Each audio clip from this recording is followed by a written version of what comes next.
Hello everyone, it's great that you could join me again this week. Well, Roz is going to be telling our story. Hi Roz. Hiya. It's great to welcome you and I can't wait to hear the story. I'm so excited because today we finally get to see what happens when God's rescue plan comes into operation, when he sends the rescuer to save us. It was a moment that God had been waiting for, and at last it was here.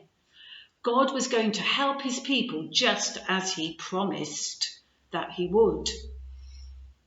But how is he going to come, the rescuer? Well, the mountains would have bowed down, the trees would have clapped, and the seas would have roared to welcome him to this world. But it didn't happen like that. It happened when no one was around, in the darkness. That's when he came. So over to you with the story now, Roz. There was a young girl who was engaged to a man named Joseph. Joseph was the great-great-great-grandson of King David. One morning this girl was minding her own business when suddenly an angel appeared, right there in her bedroom. The angel was a special messenger from heaven. When Mary saw the angel standing there, she was frightened. The angel said to her, "You don't need to be scared. God is very happy with you." Mary looked around, wondering if the angel was talking to someone else, but of course there wasn't anyone else there. The angel went on to say, "Mary, you are going to have a baby boy. You will call him Jesus. He is God's own son. He's the one. He's the rescuer. The God who flung planets into space, the God who made the universe with just a word, the one who could do anything, was making himself small and coming down as a baby." "But it's too wonderful," Mary said. "How can it be true?" "Is anything too wonderful for God?" the angel asked.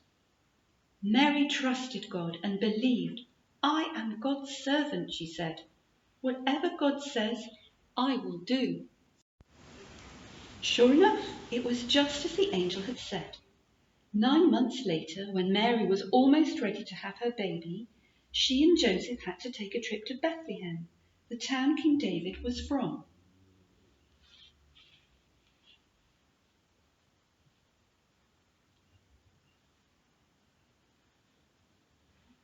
But when they reached the little town, the inns were full.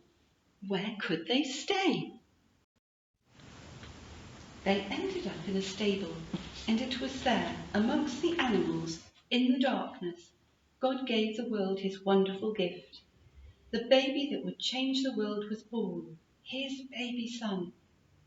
Mary and Joseph wrapped him up to keep him warm and put him in the manger, the animals' feeding trough.